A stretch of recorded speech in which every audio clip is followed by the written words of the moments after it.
Voilà, alors on est une quarantaine, il est 20h04. Rav Meir Tapiro, je crois que vous allez Ok. démarrer. Comme ça, ça permet de garder le programme dans le bon fil conducteur. Merci beaucoup de vous joindre à nous. Je vous laisse la parole. Voilà. Tu m'entends? Ouais. Voilà, bon, alors je commence. Je vais Donc, couper le son de tout le monde et je vous remets en. Je vais couper le son de tout le monde pour pas avoir de problème de son d'accord. et je vous réactive votre son. Voilà, 2 secondes. Voilà. Tapiro, c'est à vous. C'est bon. Alors, donc, je voudrais réfléchir sur la symbolique de cette fête de Tou Bishvat,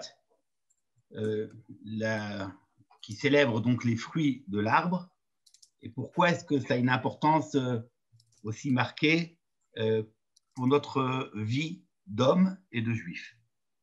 Alors, en fait, on pourrait décrire l'histoire de l'humanité à travers son rapport aux fruits. Alors, je ne donnerai que 2 échelons de cette histoire qui est très riche et très vaste. Je voudrais commencer avec une remarque introductive concernant la singularité des brachot que l'on fait, que l'on récite avant de manger les divers aliments. Et en règle générale, comme chacun sait, le principe des brachot, qu'on appelle birkat hanehenim, la bracha que l'on fait avant de commencer à manger, c'est en règle générale pour quasiment presque tous les aliments, c'est la bracha de she'akol nihya bidbaro. C'est ce qu'on fait pour l'eau, pour la viande, pour la chair de poisson, pour les œufs, pour à peu près tout. Il y a quelques exceptions très connues qui sont le vin, le pain, les légumes et les fruits. Ces brachot, ces aliments-là, ont une bracha particulière. Et on ne doit pas s'acquitter avec la bracha générale de she'akol nihya bidbaro. La question est de savoir pourquoi. Alors, cette question est traitée dans la Gemara de brachot, et la Gemara dit que si le vin et le pain ont des brachot particulières et singulières, c'est parce que ce sont des aliments importants. Ils sont chashuvim. Le pain, c'est un aliment important. En quel sens? Parce que c'est l'aliment qui rassasie le plus. Nous savons que lorsque nous faisons une séouda, un repas, et que on mange du pain, la bracha que l'on fait sur le pain nous acquitte de faire les brachot sur le reste, conformément au principe que le ikar, poter et tatafel, la bracha sur l'élément essentiel de notre repas, nous acquitte des autres aliments. Donc, le pain, puisqu'il rassasie plus que toute autre chose, c'est le ikar, c'est l'essentiel de notre alimentation, même si en apport nutritif, il n'amène pas tout ce qu'il faut, mais en tous les cas, il rassasie.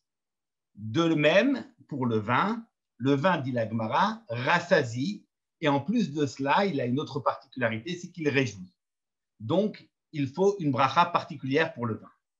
Par contre, concernant les légumes et les fruits, rien n'est dit de façon explicite dans la Gemara. Pourquoi légumes et fruits ont-ils une bracha particulière? Et pourquoi ne peut-on pas se suffire de la bracha de she'akol? Si la Gemara ne dit rien, par contre, Rashi, le grand commentateur, donne une indication essentielle, puisqu'il dit que légumes et fruits reçoivent un traitement singulier, particulier, ils ont une bracha à part, du fait de leur chashivut, de leur importance.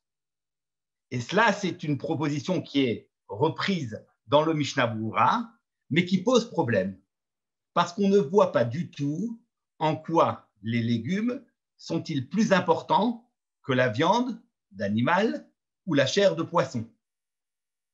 Ils ne rassasient pas plus, ils ne sont pas des aliments plus nobles. On sait au contraire que chaque fois qu'il s'agit d'un repas, d'une séouda, on avance toujours viande et poisson. Ainsi, par exemple, dans la séouda que Avraham Avinu a préparée, à ceux qui ne savaient pas être des anges, il a préparé de la viande. Lorsque dans le texte de la Torah, on nous parle de la séouda que Yosef a préparée, il s'agit aussi de viande. Lorsqu'il s'agit de faire un repas de fête, la halakha préconise de manger de la viande. Donc la viande, c'est indéniablement un aliment plus riche, plus noble que le légume. Comment se fait-il que l'on nous dise qu'il faut une bracha particulière pour les légumes et les fruits, plus que pour la viande, du fait de leur chashivut, de leur importance? Ils n'ont pas d'importance plus grande. Alors, le pain, ça rassasie plus, mais ce n'est pas le cas des légumes. Voilà la question introductive qui nous amène à cette proposition essentielle, à savoir que si les légumes et les fruits reçoivent un traitement particulier et une bracha singulière, ce n'est pas parce que ce sont des aliments plus importants, mais c'est que la bracha est plus importante. Et je m'explique. Il y a une singularité des légumes et des fruits.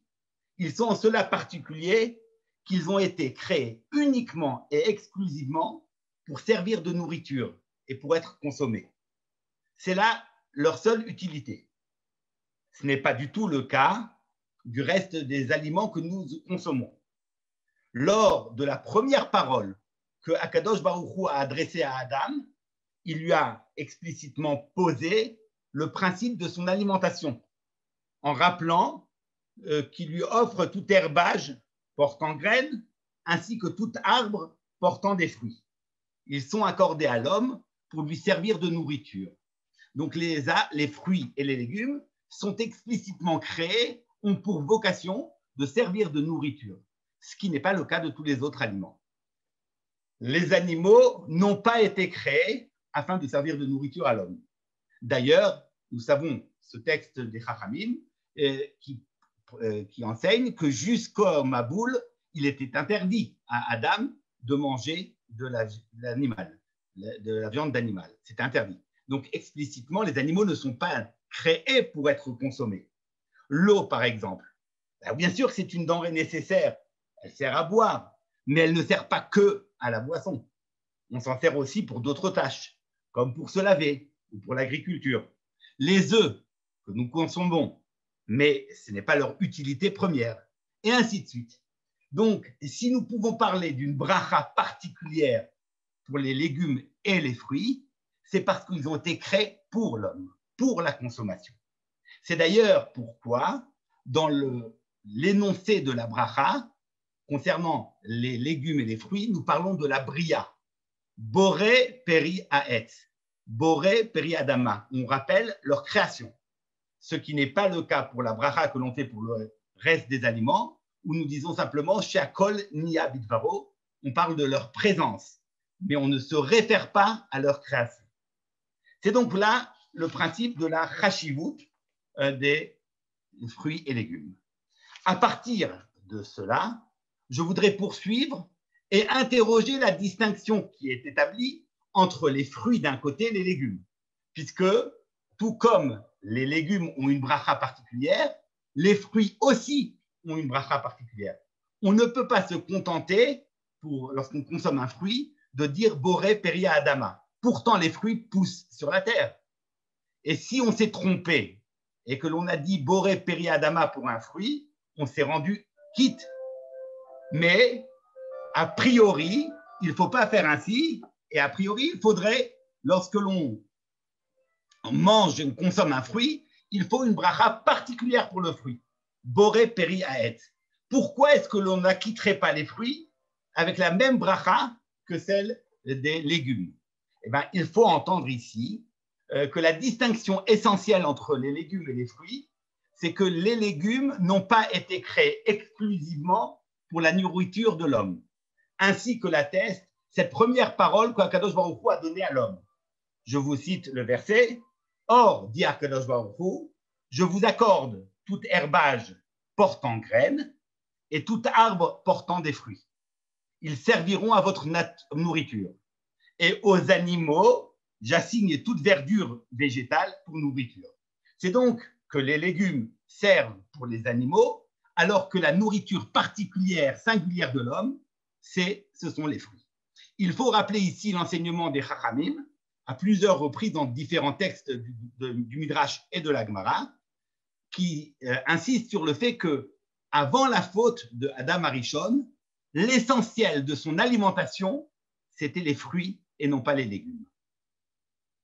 À tel point que le pain, qui procède donc du blé, on nous dit qu'avant la faute, le blé poussait sur des arbres et non pas à même le sol, comme c'est le cas aujourd'hui. Et la Gemara, dans la fin de Maseret Ketuvot, rappelle que les Acharit Hayamim, lorsque le monde arrivera à son tikkun avec le Mashiach, eh ben, le blé de nouveau poussera sur des arbres.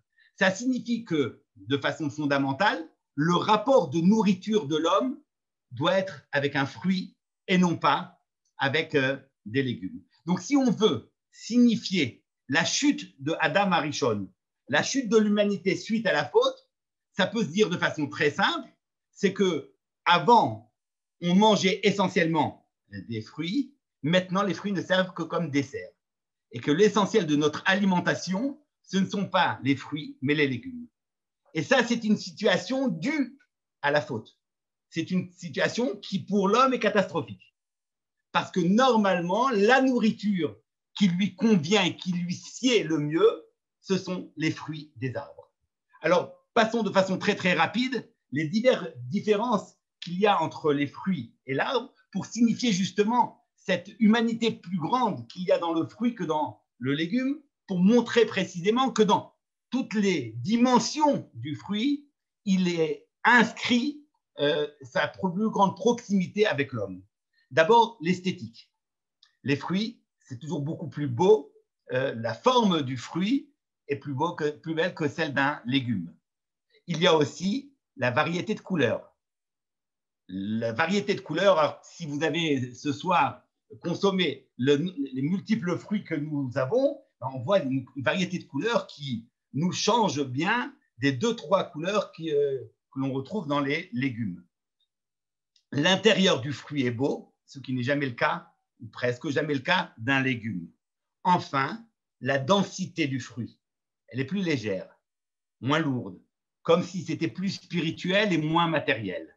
Donc, on entend bien ici que dans la forme extérieure du fruit, il fallait marquer cette idée qu'il y a plus de beauté, plus de hauteur que dans le légume.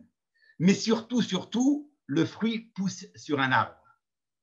Et l'arbre, c'est sa stature de l'arbre, qui est certes dont les racines sont dans le sol, mais qui pousse de façon majestueuse vers le ciel et qui nous rappelle cette stature de l'homme, du Tselem Elohim, qui lui aussi se tient droit, à la différence des animaux. L'horizon de l'animal, c'est le sol. L'horizon de l'animal, c'est une vie à même la terre.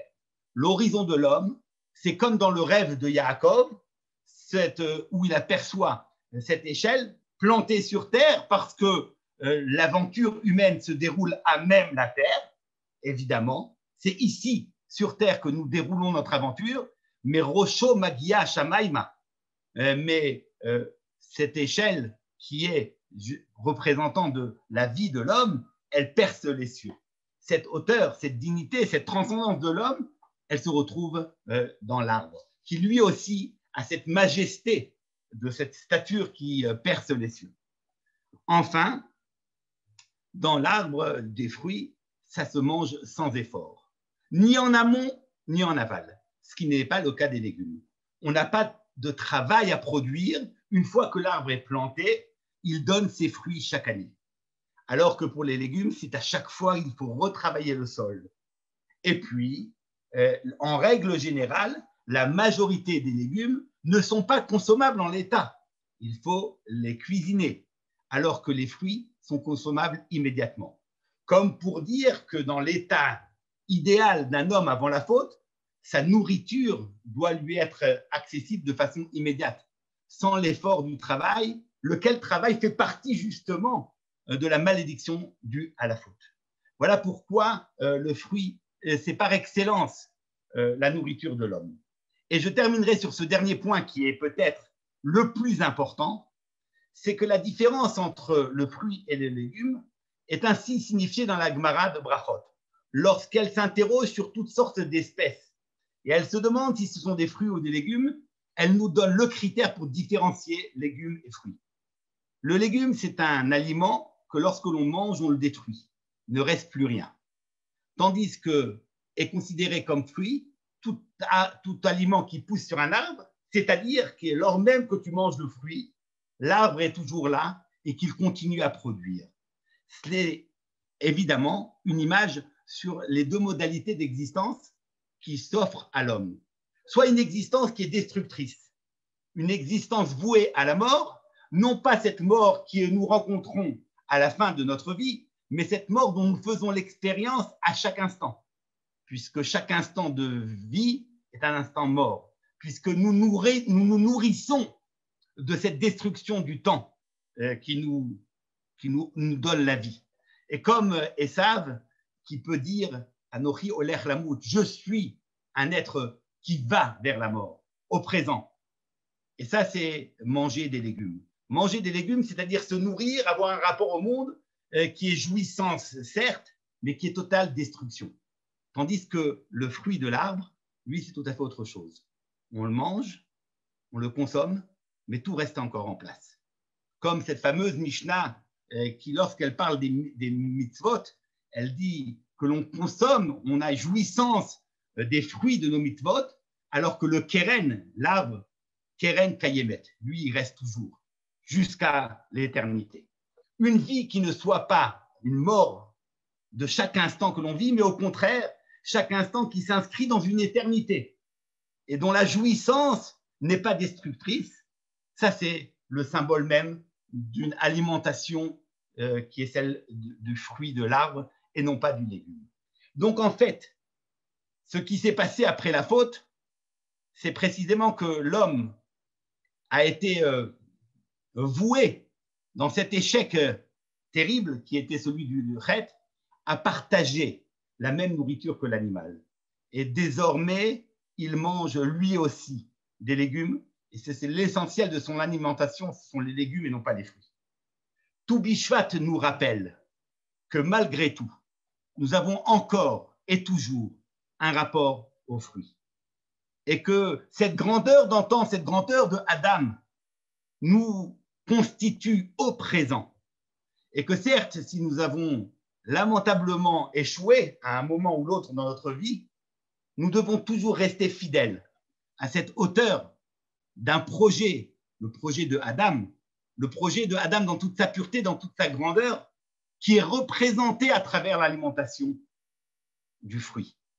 Donc, je dirais que Tou Bishvat, c'est une très grande leçon, une leçon très importante sur la grandeur de l'homme, qui, malgré les erreurs, malgré les échecs, qui sont inhérents au fait même de la vie sur Terre, il ne perd pas l'espoir, il ne perd jamais ce désir de renouer avec ce qui fait la grandeur de l'homme, la grandeur de l'aventure de Adam.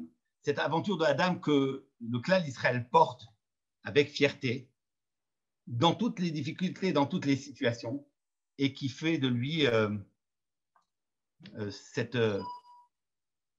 être capable de porter le message d'Akadosh Baruch Hu dans le monde. Je vous souhaite une fête de Tou Bishvat tout à fait agréable. Bonsoir. Merci beaucoup, Rav Moshe Tapiro. C'était très, très intéressant. Je crois que c'est le grand rabbin Gutman qui va prendre votre suite. Monsieur le grand rabbin Gutman, est-ce que vous m'entendez? Il faut activer votre son. Non, ça a recoupé. C'est bon.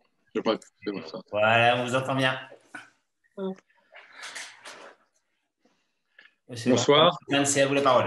Bonsoir. Je voudrais d'abord remercier du fond du cœur le Rav Moshe Tapiro qui, pour le limoud qu'il vient de nous faire partager, et aussi parce qu'il permet, grâce au shurim qu'il donne à Yerushalayim, de perdurer la mémoire du grand rabbin Claude Lederer, Zichrono Livracha, et je voulais spécialement l'en remercier. Je voudrais également saluer, parmi tous ceux qui sont présents, bien sûr, le grand rabbin Harold Veil et les rabbins, nos amis Claude Spingarn et rabbin Rebibo, et Achon Chaviv, tous nos amis présents, à ce Zoom dont l'amitié et la fidélité sont pour Sarah et moi très, très précieux depuis Yerushalayim. Et enfin, permettez-moi de dédier ce limoud ce soir à la mémoire de Madame Liliane Ackerman, Zichrona Livracha, qui nous a quittés il y a 14 ans à cette même date. L'histoire de l'arbre de la connaissance. Alors là, vous voyez, je vous vois, mais je ne me vois pas. C'est un peu embêtant. Il n'y a pas de partage. Il y a un souci là, je ne vois pas du tout. On vous voit très bien. Oui, mais j'aimerais voir l'écran. Non. Voilà. L'histoire de l'arbre de la connaissance, du bien et du mal, dont a parlé à l'instant le Rav Tapiro. Les événements qui s'y rattachent, dont je vais parler, sont évoqués à partir d'un verset fort connu dans le Sefer Bereshit, au chapitre 2, verset 16, qui nous dit ceci: Va yotzav Hashem Elokim el Adam lemor mikol etz hagan achol tochel umetz adat tovara alotochal. L'Éternel Dieu donna un ordre à l'homme en disant: tous les arbres du jardin, tu peux t'en nourrir, mais l'arbre de la connaissance du bien et du mal, tovara, tu n'en mangeras pas. La suite est connue, mais pour retenir la chronologie précise de ce récit depuis la création de l'homme jusqu'à sa faute, quoi de mieux que de vous lire ce midrash qui a l'avantage de résumer le tout en 10 points seulement. Et voilà ce que dit ce midrash qui est tiré de la Pesikta Rabbati. Nous sommes donc le vendredi de la création. À la première heure, il vint à la pensée d'Hachem de créer l'homme. À la deuxième heure, Hachem consulta les anges. À la troisième heure, Hachem rassembla la poussière des 4 coins de la terre avec laquelle il allait créer l'homme. À la quatrième heure, il le modela. À la cinquième heure, il le revêtit d'une enveloppe corporelle. À la sixième heure, il organisa le corps d'Adam Arishon de telle sorte qu'il se tienne debout. À la septième heure, il lui insuffla une âme, Zarak lo neshama, dit le Midrash. À la huitième heure, il le fit entrer dans le jardin d'Éden. À la neuvième heure, nous y sommes, Dieu lui donna l'ordre de ne pas manger du fruit défendu. À la 10e heure, Adam transgressa l'ordre. À la 11e heure, il fut jugé. Et à la 12e heure, il fut gracié.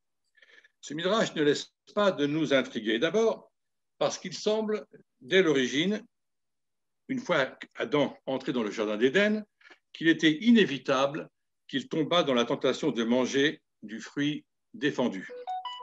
Le Midrash Rabbah semble confirmer cette probabilité, lui qui, à propos de la venue d'Abraham, nous dit ceci, et je cite: « C'est Abraham qui aurait dû être créé avant Adam en premier.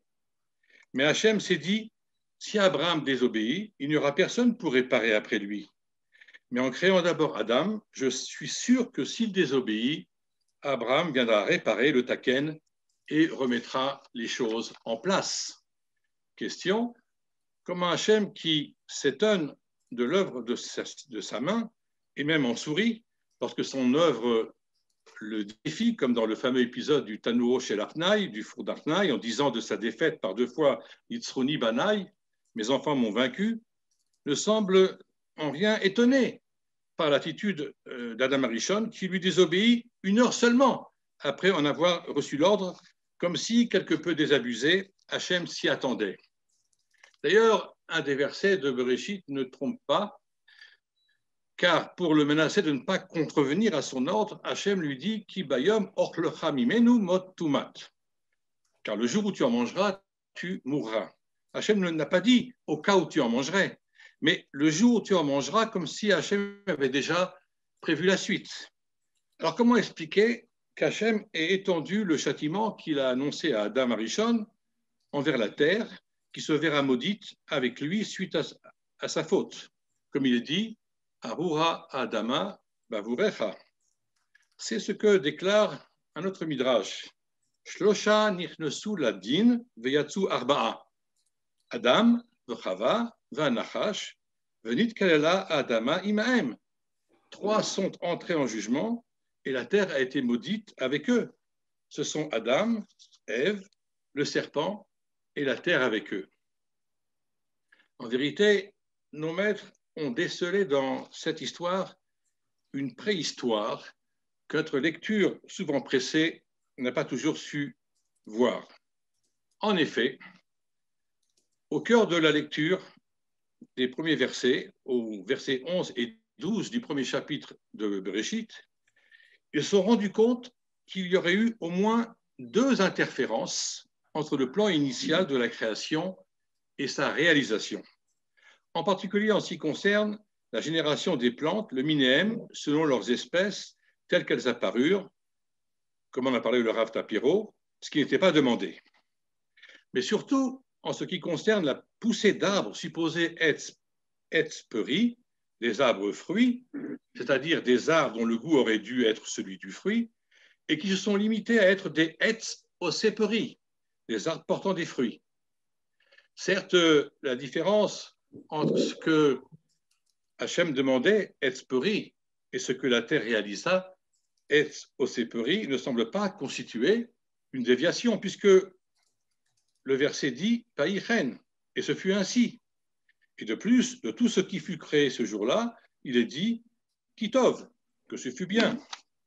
Rashi, néanmoins, revient à la suite du Midrash sur le caractère blâmable de ce qu'il faut bien considérer comme une rébellion et indique que c'est la raison pour laquelle la terre fut maudite et non pas en raison de la faute à venir d'Adam Arishon. Rashi suit ici le Midrash qui nous a dit, rappelez-vous, Shlosha nichnosu ladin, viatsu arba'a mechoyavim, Adam vechava, vanachash, venit kelela, haaretz. 3 sont entrés en jugement, mais 4 furent déclarés coupables. Et la terre avec eux. Et Rashi d'insister. Vehilo asta. Mais la terre a désobéi. Elle a produit un arbre faisant fruit qui a semence en lui et non un arbre fruit. C'est pourquoi, dit Rashi, lorsque Adam fut puni pour sa faute, la terre elle aussi fut punie pour la sienne. Mais quel rapport interne peut-il y avoir entre la faute de la terre et la faute d'Adam Arishon? Pour que le Midrash et Rashi ajoutent Venit kelela haaretz imaen. Bien le Maharal, qui dans son commentaire sur Rashi, le Gourarié, nous fait découvrir un texte extraordinaire, qui d'ailleurs a été déjà cité par le professeur José Sahel dans l'ouvrage publié par notre ami Meir Tapiro, Les débuts de l'humanité. Et le Maharal nous dit la chose suivante. En aperouche chez Adama avra bemezid al tzivui akadosh baruch hu, chez en yetzer araba cheteh overet al tzivui akadosh baruch hu. Il n'est pas possible d'affirmer que la terre est désobéie volontairement à l'ordre du Saint béni soit-il, puisqu'il n'y avait pas en elle de mauvais penchants pour qu'elle puisse désobéir aux ordres de Dieu. Mais parce qu'elle se situe dans le monde sublunaire, sujette à l'accident, au micré, au changement, au chinouille, et, dira le Maharal dans Derech Haïm, au sheker, au mensonge, ce que les psaumes ont déjà exprimé en disant dans un des versets Hashaim, Shaim, Lachem, Ve'aretz, Natan, Ibn Adam, les cieux sont à Dieu et la terre il a donné aux hommes, il s'ensuit, dit le Maharal, qu'en raison de sa nature à laquelle est rattaché le chinouille, le changement, l'accident, la terre, par sa nature, est déficiente, elle est en manque, elle porte en elle un chisaron, une imperfection ontologique, telle qu'ajoute le Maharal, Ba'avur chisrona, imachaseret minashlemut tamid. Qu'en raison précisément de ce manque, de son manque, elle prive l'être de toute perfection possible, raison pour laquelle le livre de Qohélet a déclaré qu'il n'est pas d'homme sur terre qui soit tzaddik et qui fasse le bien sans fauter. Comme dit le verset, Ki en tzaddik ba'aretz asher yasetov velo yecheta. Il est impossible, ajoute le Maharal de Prague, pour l'homme, en tant que créature tirée de la terre, d'être en effet tzaddik sur terre, Ki i-efshar liot tzadik ba'aretz asher ya'aseh tamid hatov. Sous-entendu, sur la terre qui, par définition, est prédisposée au manque, au chisaron, du fait de son imperfection ontologique. Qu'Adam ait été modelé à partir de la terre est marqué par cette condition. Plusieurs versets y insistent, rappelant cette commune similitude entre ces deux termes, Adam et Adama, comme dans le verset « Ve Adam aïn la avod et Adama » et d'homme, il n'y avait pas pour travailler la terre. Voilà bien des raisons, semble nous dire le Maharal de Prague, pour que nous jugions Adam Arishon avec les circonstances atténuantes. Ajoutant à cela, nous dit-il, la faiblesse d'Adam à s'être laissé tenter comme un enfant par tout ce qui l'attirait, entre ce qui est Tov Haetz le Mahal, appétissant comme nourriture, et ce qui est attrayant à la vue, V'chi Ta'avat Ilaenaim.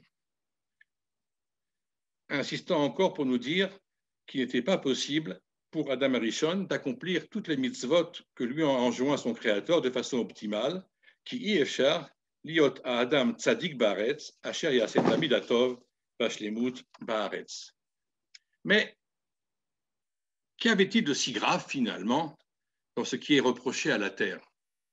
En quoi le fait que la nature ne produise pas des arbres fruits, à savoir des arbres dont le goût du fruit serait dans l'arbre lui-même, serait si terrible? Et qu'est-ce que cela veut dire pour un arbre d'avoir le goût de son propre fruit? Rappelons-nous ce midrash qui affirmait que si Adam fut créé avant Abraham, c'est pour qu'Abraham puisse venir réparer le taken, la faute d'Adam Arishon. Ce n'est donc pas un hasard si pour la Kabbalah, il convient aux fidèles de s'adonner chaque année à l'occasion de Tou Bishvat à ce que l'on appelle le tikkun de Tou Bishvat, autant d'invocations, de kavanot, qui constituent l'essentiel du rituel qui a été initié par le Sefer Peri Etz Hadar. L'auteur y affirme que par la consommation des fruits, accompagnés de leurs brachot et de leurs kavanot, je cite, « Nous accomplissons en ce jour la réparation de la faute d'Adam Arishon, car si tous les jours de l'année, ajoute-t-il, sont voués à la réparation de cette faute, cette journée l'est davantage encore. » Mais réparer quoi? Selon la Kabbale, et pour le dire aussi simplement que possible, dans la configuration du Gan Eden, du Jardin d'Éden, les deux arbres, l'arbre de la vie et l'arbre de la connaissance, étaient en fait attachés l'un à l'autre et liés d'une parfaite harmonie. Bien Adam Arishon, qui pris par une étrange frénésie, nous en parlerons, les sépare, tout en arrachant le fruit défendu qui fut alors coupé de sa source. Pour les Mekoubalim, les maîtres de la Kabbale, Adam a commis ici un acte quasi irréparable. Je dis quasi irréparable parce qu'effectivement, il a été effacé lors du Matan Torah.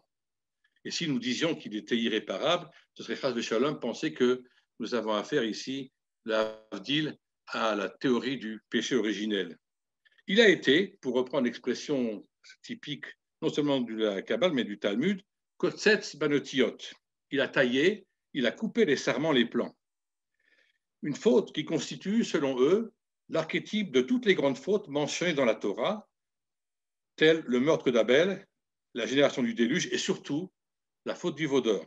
En effet, disent-ils, en séparant le fruit défendu, Adam, si on peut dire, donna corps au mal qui était contenu dans le Etz Tov Vara, l'arbre où étaient mélangés le bien et le mal, d'ailleurs il faut l'appeler l'arbre du bien et mal, qui n'était au départ que potentiel, pour se transmuter en Yetzer Hara, en mauvais penchant, désormais libéré, avec pour seul désir non dissimulé de causer les hommes à fauter. En fait, dit Manitou, tout cela est dû qu'Adam fut trop pressé. Rappelez-vous, c'était un vendredi, après-midi, un jour où nous sommes tous toujours en retard, à Rosh Hashanah, c'était déjà l'automne, et Adam a-t-il pensé qu'il lui fallait manger de ce fruit avant que le Shabbat n'entre? Pour quelle raison? Cela nous entraînerait à d'autres développements que le temps imparti ne me permet pas d'ouvrir.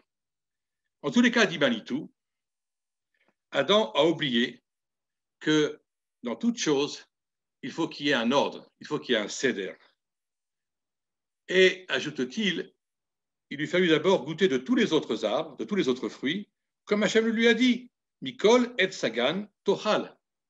Et entre parenthèses, c'est ce que nous essayons de faire le soir de Toubishvat. Et surtout, qu'ils se nourrissent de l'arbre de la vie avant de s'attaquer aux fruits de la connaissance du bien et du mal. Car, dit Manitou, s'ils s'étaient nourris d'abord de l'arbre de la vie, alors cette connaissance du bien et du mal mélangée n'aurait pas été nocive au point de le mener à la mort. Il aurait eu la force de pouvoir séparer le bien du mal. En d'autres termes, pour Manitou, la faute du premier homme, c'est d'avoir été trop pressé, d'avoir devancé l'ordre, le céder, en mangeant de la connaissance du bien et du mal avant de manger de l'arbre de la vie. Peut-être en ayant voulu être pressé pour anticiper la fin des temps. Il a, dit Manitou, mangé de l'arbre de la connaissance de l'ambiguïté, c'est-à-dire d'un arbre dans lequel la réalité des valeurs était mélangée. Il a connu le mélange des contraires au niveau de la réalité, il a connu cela et il en fut intoxiqué. Adam aurait donc agi ici dans un moment d'ivresse spirituelle. Selon Rabbi Meir, vous le savez, l'arbre dont Adam mangea, c'était la vigne. Selon Rabbi Yehuda, c'était du blé. Selon Rabbi Nechemia, c'était le figuier, la figue. Et puis il y a l'opinion que ce fruit était un étrog. D'autant que dans la Gemara de Rosh Hashanah et dans la Tosefta de Shevit, on apprend que Rabbi Akiba avait l'habitude de cueillir un étrog chaque premier jour du mois de Shevat, comme si ce temps était déjà pressenti par Rabbi Akiva comme le temps de la réparation, le tikkun de Adam Arishon. Mais Manitou, avec son humour légendaire, ne peut pas ne pas vouloir préciser de quelle façon Adam s'est enivré. Ou bien, dit-il, Adam a bu du vin, c'était le fruit de la vigne. Ou bien il a bu du whisky, qui était tiré du blé. Ou bien il a bu de la bourra, qui était tirée de la figue. En tout cas, une boisson tirée de fruits qui produisait de l'alcool et qui eut pour effet de mélanger dans son esprit le bien et le mal, d'arriver au niveau d'être au-delà du bien et du mal. Il y a un grand principe écrit le Rav Kook dans les Orot HaTshuva, et je conclurai là-dessus, et qui veut que toute défection est destinée à être finalement réparée. Et même la faute du premier homme. Et le Rav Kook qui pense que toute cette histoire, finalement, elle résume une déficience qui nous est commune et qui est toujours actuelle, à savoir que nous sommes tentés toujours d'aspirer, de ne réaliser, de n'attendre que la conclusion des choses, que la fin des choses, que l'objectif, que la fin des temps, en oubliant que l'important, c'est peut-être ce qui précède, l'effort, la résistance, la persistance, l'exigence de la préparation à ce que l'on veut, à quoi on veut arriver. Et le Rav Kook nous dit, des jours viendront où la création, et le Rav Tapiro y a fait allusion, retrouvera son état antérieur et où le goût de l'arbre sera identique à celui du fruit. Et conclut le Rav Kook, et nous conclurons avec cela, Sheyavo Yamim, Shetashuv Abria, le Kadmuta, Vetam Aetz, il est que Tam a peri. Des jours viendront où la création retrouvera son état antérieur et où le goût de l'arbre sera identique à celui du fruit. Puis Merabéameno, que ce soit bientôt de nos jours. Amen. Je vous remercie. Merci beaucoup, monsieur le grand rabbin. On a été très, très heureux de vous entendre et on va passer la parole au grand rabbin Harold Veil, qui doit activer son micro. Voilà. Bonsoir, Toubi Shvat Sameach. Je m'associe au remerciement du grand rabbin René Gutmann, que je suis vraiment ravi de retrouver sur ce Zoom. On discute beaucoup, on a beaucoup discuté cet après-midi. J'ai trouvé son sujet très, très original, passionnant. C'est une grande difficulté d'ailleurs de prendre la parole après lui, et juste avant le grand rabbin de France, mais également après l'intervention extrêmement brillante du Rav Moshe Tapiro, dont les propos sont toujours aussi clairs, aussi profonds, aussi pertinents. Et c'est également un plaisir de voir à quel point, sans mauvais jeu de mots, eh bien, Strasbourg a développé des fruits magnifiques qui peuvent partager toute leur science à Jérusalem, en Eretz, avec de très très nombreux élèves. C'est vraiment une très grande fierté pour la communauté strasbourgeoise. J'aimerais, si vous le permettez, on a beaucoup parlé de fruits. C'était donc un petit peu le sens de l'exposé du Rav Moshe Tapiero, le grand rabbin Gutman, qui nous a parlé principalement du fruit défendu. Ce fruit, on l'a bien compris, il a une dimension, un sens tout à fait particulier dans la Torah, mais c'est plus de manière un petit peu, on va dire, plus précise à l'arbre que j'aimerais m'intéresser ce soir avec vous, en essayant également de respecter le temps qui m'est imparti. Je suis impressionné par la ponctualité de nos orateurs et la manière extrêmement précise avec laquelle ils ont respecté le temps qui leur était imparti. Je vais essayer donc de faire la même chose. Effectivement, si l'on prend ce qui nous sert de source par rapport à cette fête de Tou Bishvat, qui, je le rappelle, et ça a déjà été dit, en réalité n'a trouvé son essor que très récemment dans notre calendrier, puisque pendant des années, cette fête n'était pas célébrée. C'est vraiment l'émergence de la génération des kabbalistes qui a fait émerger cette fête, et sans doute la manière que l'on a de la célébrer aujourd'hui. Eh bien, reprendre avec vous très rapidement ce que nous dit la première Mishnah du traité de Rosh Hashanah, dans laquelle justement, eh bien, on trouve la source de l'existence de cette fête de Tou Bishvat.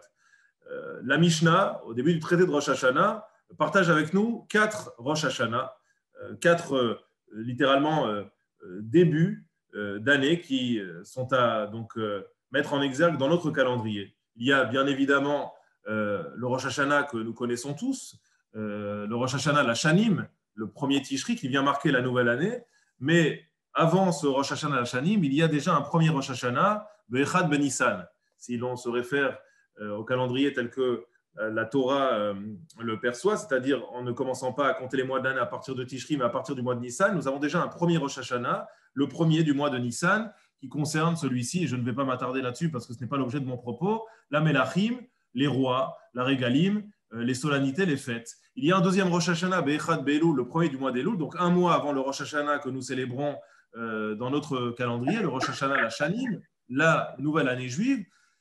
Il existe le Rosh Hashanah, la Shanim, donc ce fameux Rosh Hashanah Echad Betishri, que nous célébrons le premier Tishri, et enfin le Rosh Hashanah, la Ilan, et non pas la Ilanot. Et volontairement, je relève le fait que lorsque la Mishnah nous parle de Rosh Hashanah, la Ilan, du nouvel an de l'arbre, elle nous parle de nouvel an de l'arbre et non pas du nouvel an des arbres.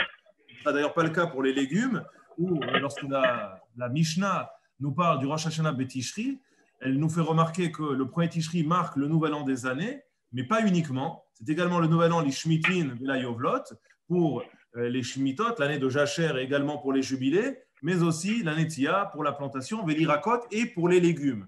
Lorsque la Mishnah nous parle du nouvel an des arbres, elle ne nous parle pas du nouvel an des arbres au pluriel, mais Rosh Hashanah, la Ilan, du nouvel an de l'arbre. Comme s'il fallait lire ici le nouvel an de l'arbre, l'arbre avec un grand A.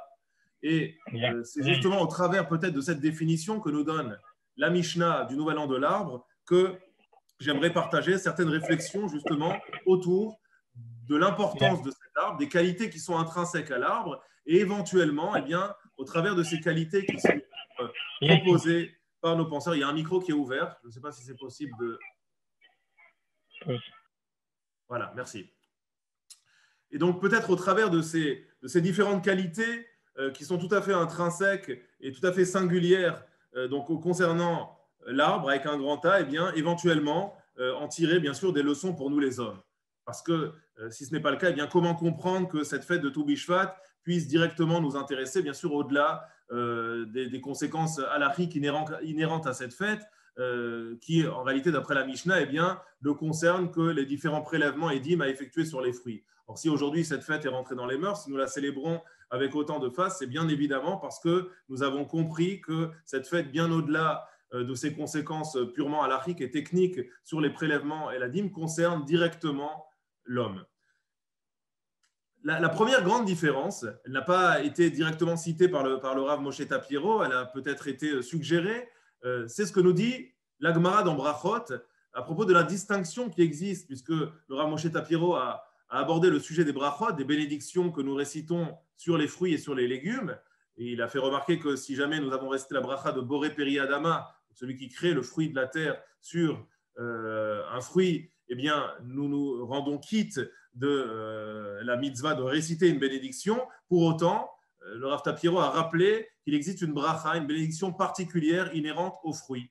Lorsque nous mangeons un fruit, avant de consommer un fruit, nous récitons la bracha de Boré Peri Haetz. Or, la Gemara dans Brachot, au Daf même, Amoud Aleph, cherche à savoir qu'est-ce qui va différencier la bracha de Boré Peri Haetz de la bracha de Boré Peri Adama. En d'autres termes, est-ce qu'il y a une définition thoraïque qui sera d'ailleurs tout à fait différente de la définition, une définition qui serait botanique, de la manière dont nous allons appréhender le fruit d'un arbre, au contraire le fruit de la terre. La Gemara répond à cette question en ces termes. Je reprends les mots de la Gemara. Au Daf Mem, donc c'est à la fin du Daf Mem en Oudalef. La Gemara nous dit Echa mevachinan, Boré Peri Haetz. Dans quel cas faisons-nous la bracha de Boré Peri Haetz? Et comment savoir dans quel cas il faut faire Boré Peri Haetz et dans quel cas il faut faire Boré Peri Haadama? La Gemara nous dit c'est très simple. Echad echi shaklat le lefere, ite le gavza ve'adar mapik.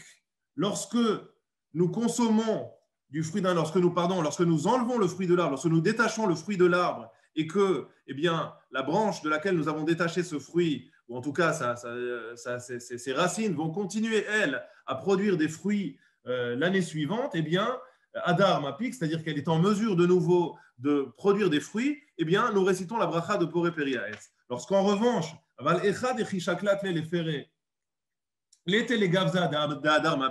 lorsque nous arrachons le fruit ou le légume et que là, la source duquel nous avons arraché ce fruit ou ce légume n'est plus en mesure elle-même de produire le fruit, eh bien, nous récitons la bracha de Boré Peri Adama. Et donc, ce qui va distinguer l'arbre de la plantation, d'une plantation quelconque, c'est la capacité qu'a l'arbre, malgré le fait eh bien, qu'on ait détaché le fruit de la source, de pouvoir continuer l'année suivante à partir de la même source, à partir des mêmes racines, à partir de ce même potentiel de pouvoir produire un fruit. Gardons cette première caractéristique donc à l'esprit.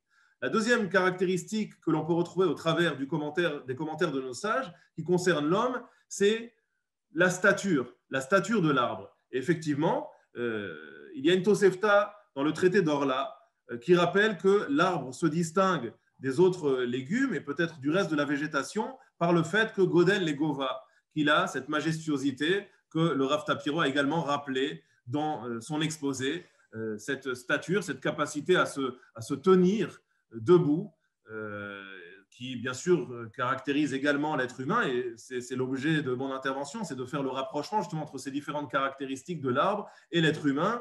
Et ce qui caractérise donc le bipède, c'est cet horizon, comme l'a si bien rappelé le Rav Tapiero, cette capacité à regarder devant et éventuellement même, encore mieux, à lever les yeux vers le ciel, ce qui n'est bien sûr pas le cas de l'animal qui, lui, a les yeux rivés vers le sol, vers la terre, vers ce qui nous rappelle la gashmiut, la matérialité.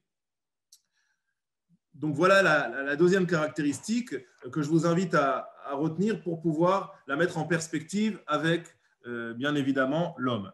La troisième caractéristique, nous pouvons la retrouver au travers d'une histoire qui est extrêmement connue, extrêmement célèbre. Vous l'avez sans doute souvent entendu lors de drachot de mariage ou éventuellement même lors de Espedim, et qui se trouve dans le traité de Ta'anit, au Dafhe Amoudbet, et qui nous rapporte donc les propos que Rav Yitzhak a prononcés lorsqu'il a pris congé de Rav Nachman, qu'il a voulu le remercier pour son hospitalité. Et la Gemara donc, nous rapporte cette parabole, Machal lema adavar domé. À quoi cela ressemble-t-il? Adam shaya olech bamidbar, un homme qui se promenait, qui déambulait dans le désert, vaya ra'ev, vaya vetsameh, qui était affamé, qui était extrêmement fatigué, qui était assoiffé. Ou matzailan sheperotav metukin vetzilonae. Et il a trouvé un arbre dont les fruits étaient extrêmement doux et dont l'ombre, et je ne vais pas aller jusqu'au bout de cette parabole, puisque ce n'est pas non plus l'objet de mon shiur, il a trouvé un arbre dont les fruits étaient doux, mais également tsilonae.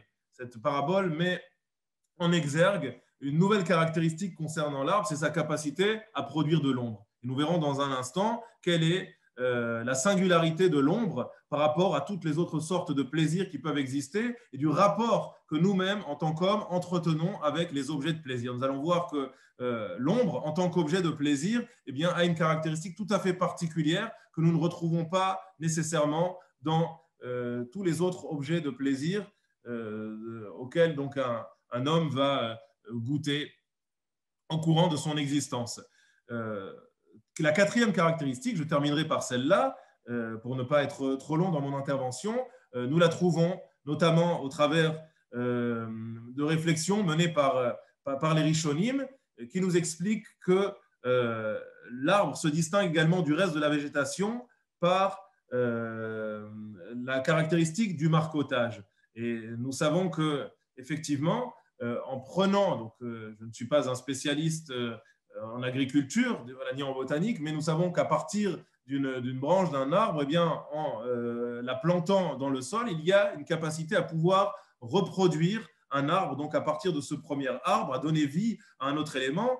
Et je dis, c'est ce qu'il y a finalement de tout à fait extraordinaire, c'est que le premier élément continue à exister en étant d'une certaine manière finalement tout à fait indépendant, mais en donnant la possibilité et la capacité à un deuxième élément, lui-même un second arbre, de pouvoir également exister d'une manière quasi indépendante. Et ce qui est très intéressant, c'est que bien sûr, cette branche, eh bien, on va la planter dans le sol. Donc, en réalité, le lien extrêmement ténu qui existe entre ces deux éléments est un lien caché, qui est un lien qu'on ne voit pas, qui est sous terre, mais qui pourtant existe et qui est peut-être l'essence même de la vie de ce second élément que représente donc ce deuxième arbre. Et donc, cette nouvelle caractéristique, qui est le marcotage, qu'on appelle avracha en hébreu, est également une caractéristique à retenir qui, en tout cas, tel que nous le décrivent nos maîtres, eh bien, distingue l'arbre du reste de la créature. Alors, comment est-ce que maintenant, eh bien, on met ces quatre éléments en perspective avec l'homme? Puisqu'au fond, c'est ce qui nous intéresse. Si à Rosh Hashanah, comme je l'ai dit, nous ne célébrons pas les arbres, ce n'est pas la fête de la nature,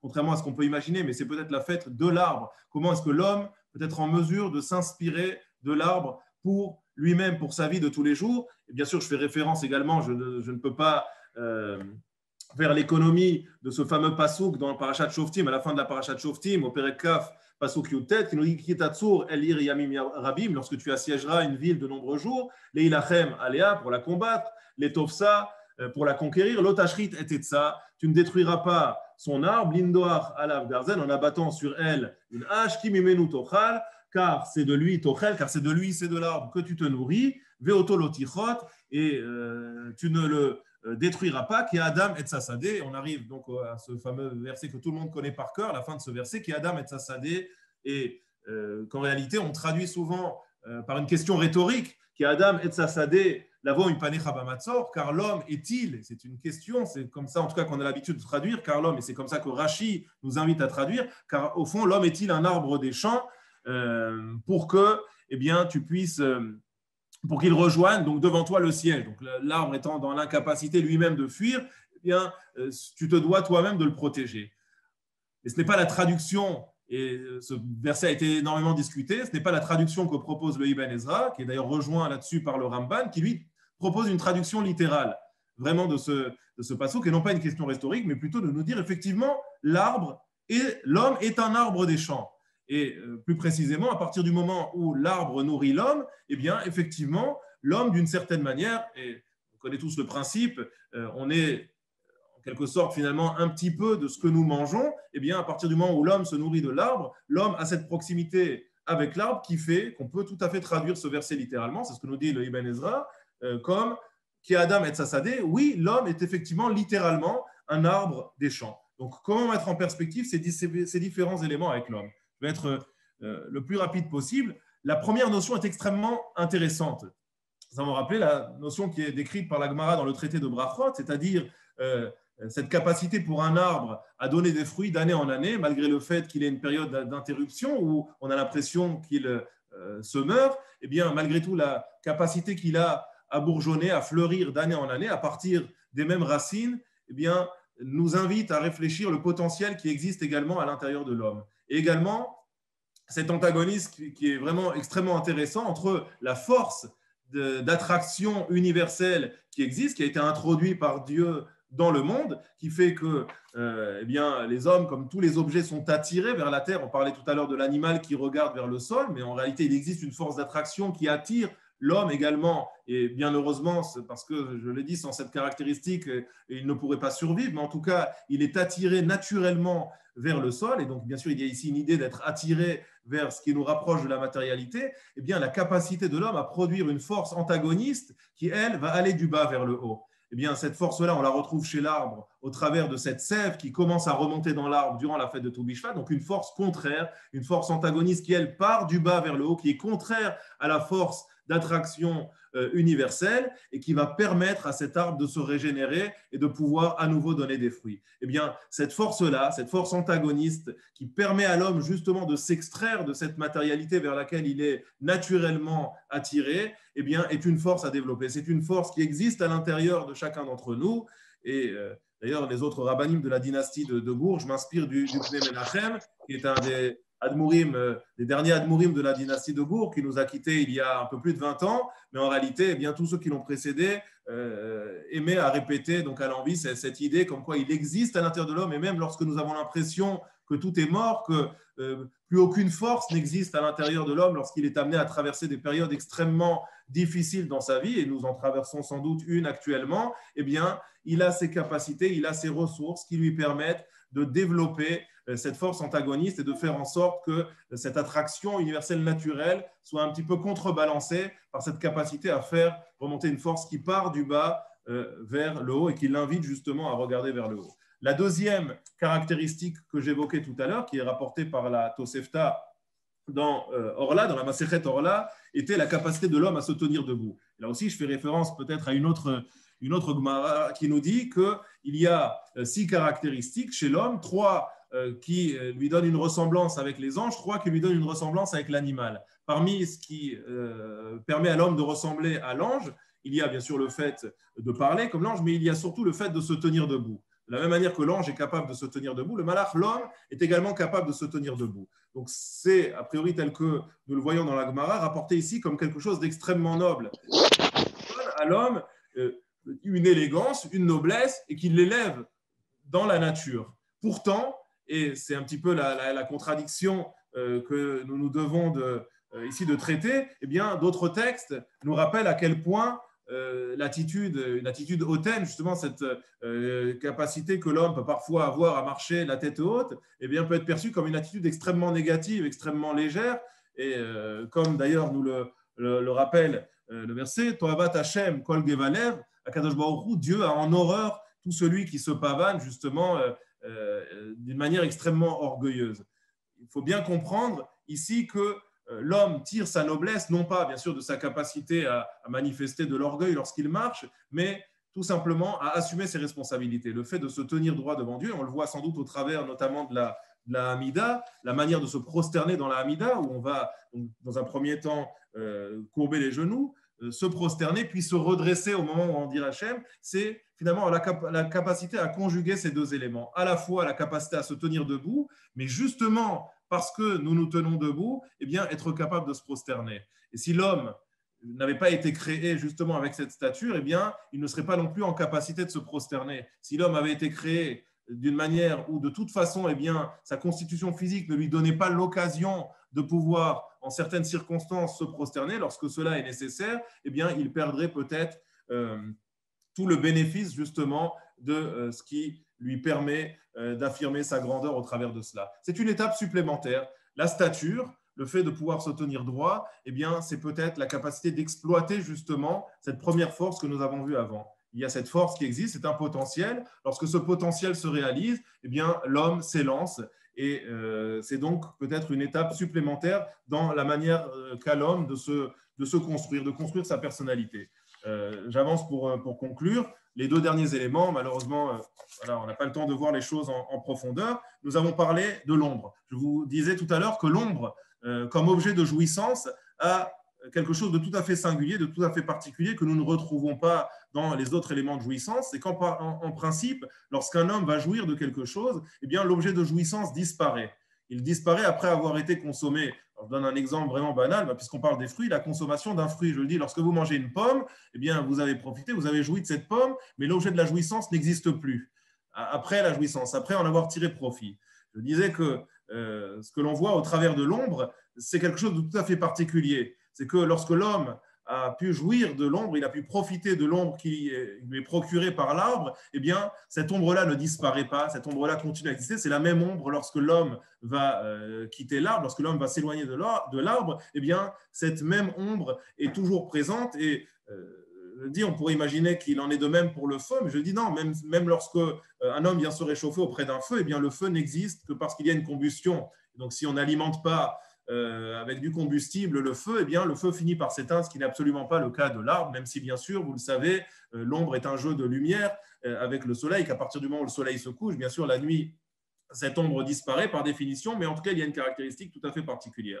Et cette caractéristique, eh bien, elle doit nous inviter également à réfléchir au travers de l'homme, quelle est sa capacité finalement lui-même également à procurer autour de lui une jouissance qui ne disparaisse pas, c'est-à-dire à ne pas s'affaiblir soi-même ou à ne pas se sentir amputé de quelque chose lorsque nous sommes amenés à partager et à donner. Et je crois que c'est tout le travail d'un homme et c'est aussi à cela que Tu Bishvat nous invite à réfléchir. La capacité que nous avons d'éclairer tout autour de nous sans pour autant eh bien, se sentir dépossédé de quelque chose. Je crois que c'est un travail qui prend des années, mais en tout cas qui est une véritable invitation en ce soir de Tu Bishvat. Je termine parce que je vois que mon ami le grand rabbin Chaim Corsia est là. D'ailleurs, tu t'es mis Chaim sous le nom de David. Je ne sais pas si c'est ton fils, mais on est quand même content, on t'a reconnu malgré tout. Donc je termine, je conclus Chaim, chers amis, avec donc cette quatrième caractéristique qui est, comme on l'a dit, le marcotage, ce qu'on appelle la avracha, et donc cette capacité, bien sûr, à se reproduire et à donner des fruits. Et c'est peut-être ce qu'il y a de plus noble, finalement, chez l'homme. Les fruits, ce sont bien sûr ses actions, ce sont ses enfants, ce sont ceux qui sont capables, à son contact, et bien peut-être de reproduire le même exemple et de continuer à s'inscrire dans le projet qui est celui de la création. C'est quelque chose de tout à fait singulier. Nous ne le retrouvons pas dans les autres éléments que constitue la végétation. Et donc, vous voyez comment, au travers de ces différentes caractéristiques qui sont tout à fait singulières à l'arbre, eh bien, nous trouvons vraiment plusieurs pistes de réflexion qui doivent nous inviter en cette journée de Tu Bishvat à réfléchir à notre propre condition d'homme et à notre capacité à développer notre projet personnel. Je vous remercie et je remercie vraiment du fond du cœur. C'est un immense honneur d'avoir parmi nous ce soir le grand rabbin Chaim Corsia et surtout, et je dois vous l'avouer, qu'il a mis, je crois, 3 ou 4 secondes à me donner une réponse positive lorsque je l'ai sollicité pour cette soirée de Tu Bishvat. Merci beaucoup. Harold, un grand merci. Et puis la parole est donc à notre grand rabbin de France, Chaim Corsia. Merci, cher monsieur le grand rabbin, chers amis, cher Harold. Et merci à l'organisateur de la session Zoom qui vient de changer l'appellation de mon iPad. Parce qu'effectivement, c'est l'iPad de mon fils. Mais ils sont plus connectés que moi dans ces affaires. Et donc, voilà, merci. Maintenant, c'est GRF, Chaim Corsia. Voilà, je suis repéré. Merci aussi tu vois, tu dis que j'ai attendu 3 ou 4 secondes, ce qui veut dire que j'ai eu 2 secondes de trop.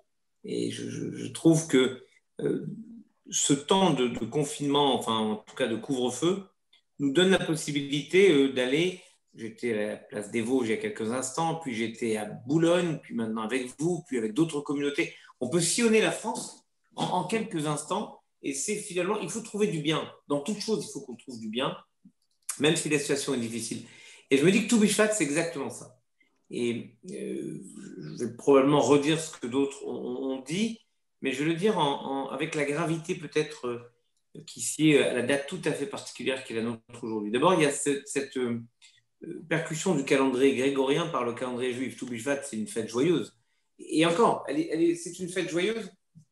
Récemment, le KKL a pris beaucoup de poids dans cette fête, à juste titre, pour tisser un lien charnel, concret, je dirais presque qu'on ingère avec la terre d'Israël, avec l'État d'Israël. Et c'est formidable. Vraiment, je remercie le KKL d'avoir fait de cette fête, de ce support spirituel, religieux, un moment tout à fait particulier qui est au fond ce que disait Émile Durkheim, qui était fils de rabbin, donc il ne peut dire que des choses bien. Émile Durkheim, le grand sociologue, expliquait que qu'est-ce qu'une société?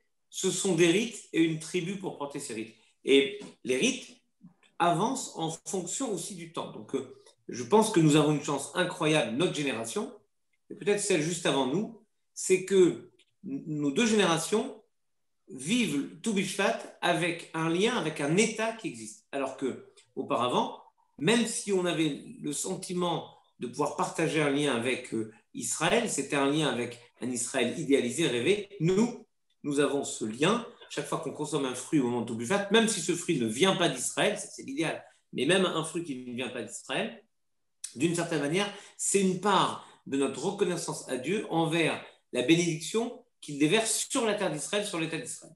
Et à travers cela, cela nous touche. Donc c'est vraiment un lien très important. Et donc on a une chance assez incroyable dans cette génération. Mais si je parlais de la rencontre entre le calendrier grégorien et le calendrier religieux juif, c'est que nous sommes aujourd'hui le 27 janvier. Et 27 janvier, c'est l'anniversaire de la libération du camp d'Auschwitz-Birkenau. Dans libération du camp d'Auschwitz-Birkenau, beaucoup entendent libération et sont heureux.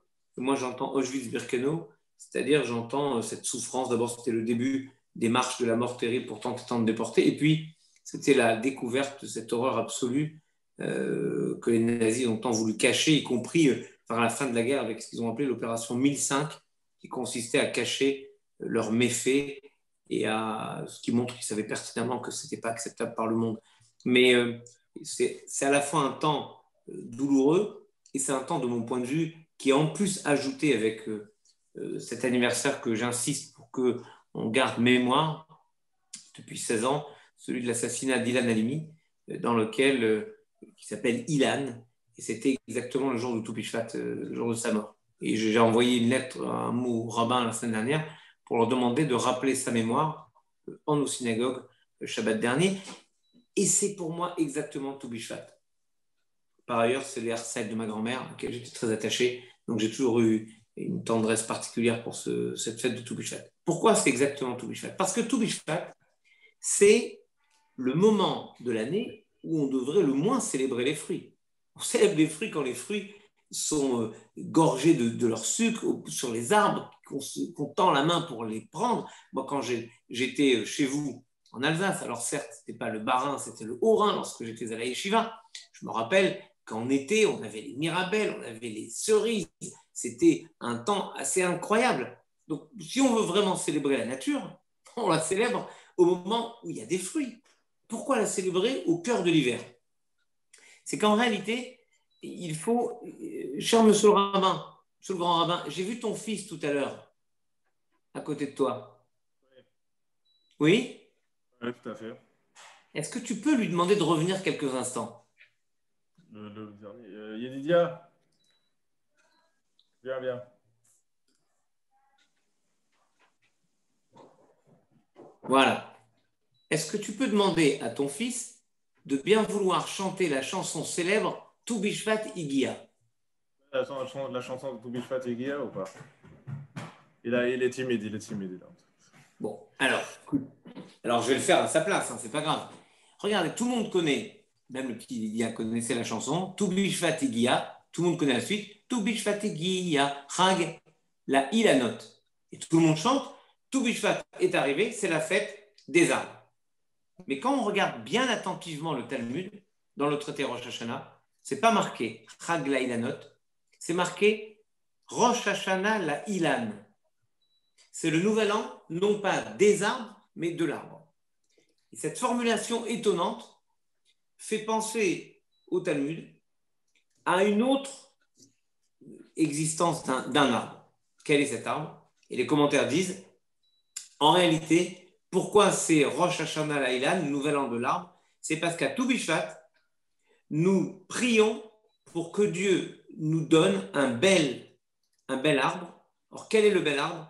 C'est l'arbre qui donne le beau fruit. Et quel est ce beau fruit? C'est le cédra.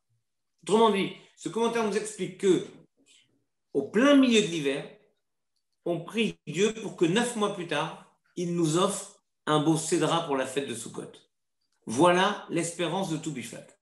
Et là, ça nous permet de comprendre Tou B'Shvat différemment. Oui, le monde peut être violent, le monde peut être terrible, le monde peut être froid. Mais pourtant, nous, on regarde déjà autant du bonheur, autant de la joie de Sukkot, de ce retour de la confiance entre le peuple de Dieu et son créateur. Puisque Sukkot, c'est le symbole de la confiance que nous avons de manière spontanée envers Dieu. Mon Dieu, tu nous as pardonné pour Kippour. On vient dans la soukha et on te dit, mon Dieu, on a confiance en toi. Et le symbole, c'est cette réunion, le cédra, le palmier d'apier, la myrte, le saule pleureur. Et on dit à Dieu, mon Dieu, voilà, Tou B'Shvat, c'est le moment où personne n'espère. Nous, on espère. Il n'y a même pas encore les bourgeons. on sait que les bourgeons vont arriver. Et après les bourgeons, il y aura les fleurs. Et après les fleurs, il y aura les fruits. Et ces fruits, on te demande de nous les bénir. Le judaïsme se projette toujours dans le futur. Et c'est cela, le cœur même du débat entre Beth Shammai et Beth Hillel dans le Talmud à propos de la fête de l'arbre.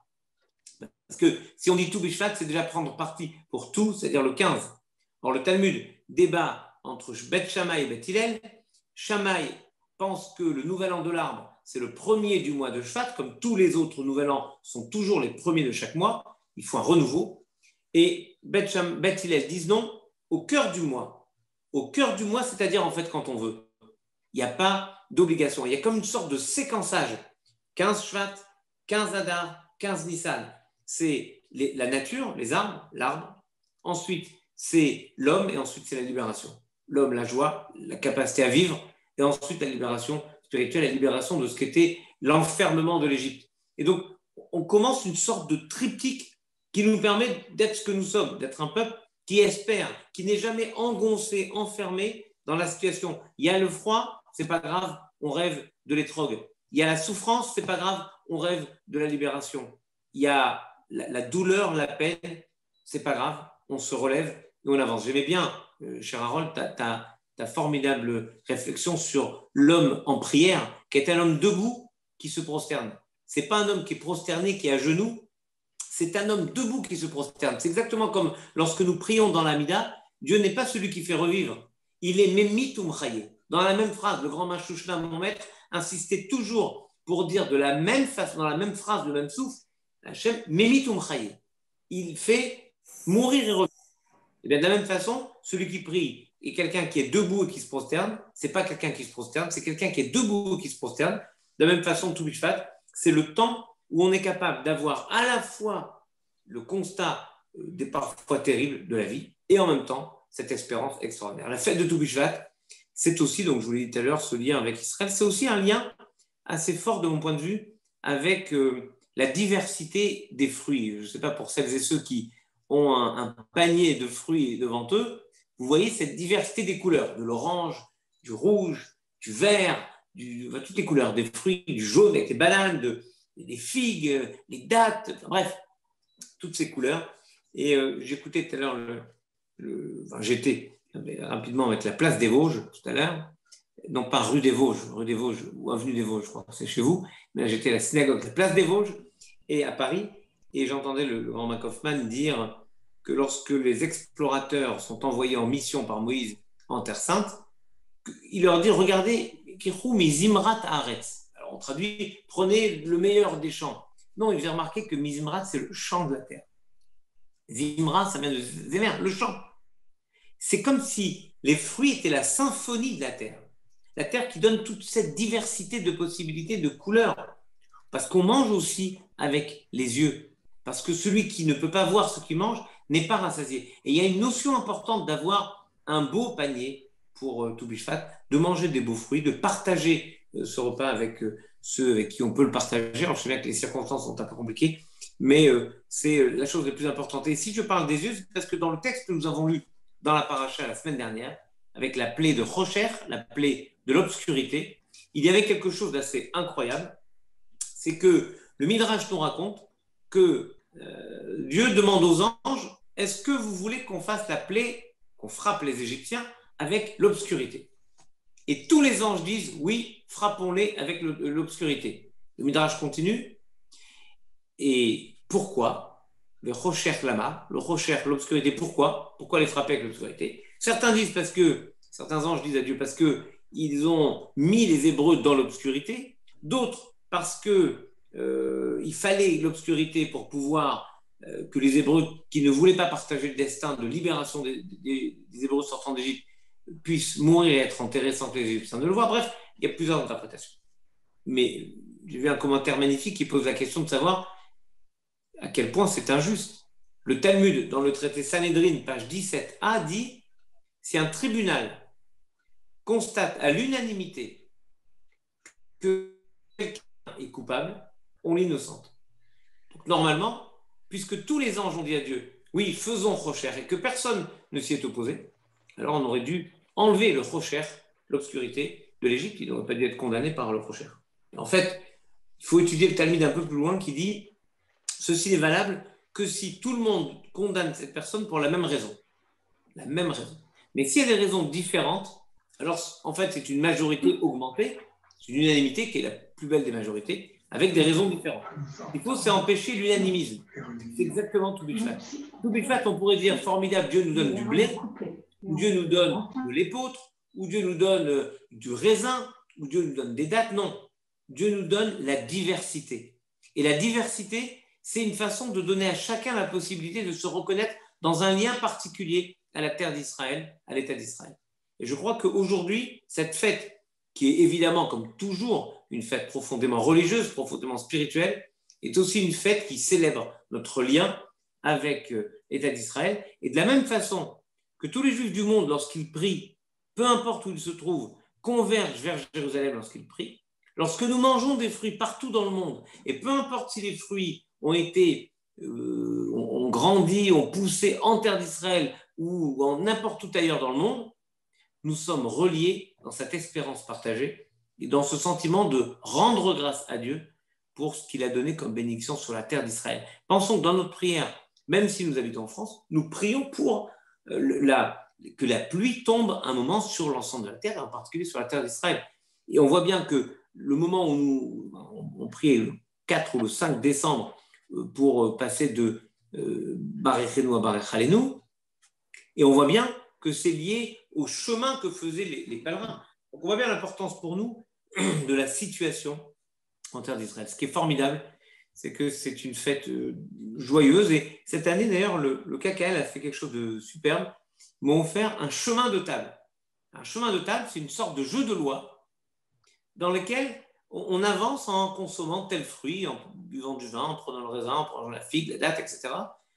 Et je me dis, chaque fois qu'on ritualise quelque chose, on le transmet mieux encore aux générations futures. Et c'est le vœu que je voulais formuler avec vous. D'abord, vous souhaiter bonne fête, vous dire que le peuple juif a toujours su s'inscrire dans une mémoire et il a transformé, c'est ce que Dieu nous souhaite finalement. Veyafor, c'est ce qu'on dit à Purim, on le dira dans un mois. Venafor ou miagon les simcha, que toutes les occurrences terribles que nous avons connues dans notre histoire, qu'elles soient toutes transformées en temps de joie et que ce Tou Bishvat soit annonciateur d'un temps de sérénité, de bonheur, de joie et de joie partagée. Parce que la joie chez soi, sans nos rencontres synagogales étendues comme j'ai pu en vivre dans votre communauté, eh bien c'est une joie un peu minorée face éternelle que ce Tou Bishvat marque le début de la reconquête de notre liberté retrouvée et de notre possibilité de vivre des offices, nos grands moments communautaires dans la sécurité sanitaire et dans le bonheur. Voilà ce que je voulais partager avec vous.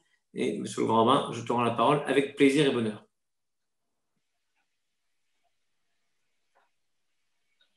Merci beaucoup, Monsieur le Grand Rabbin. Harold, Monsieur le Grand Rabbin.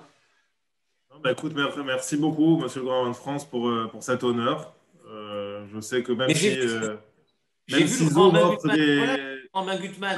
Oui, tout à fait. Je suis content de le voir. Et alors, si tu permets, avec notre ami Claude Spingarn, René et moi, nous sommes 3 anciens rabbins de Reims.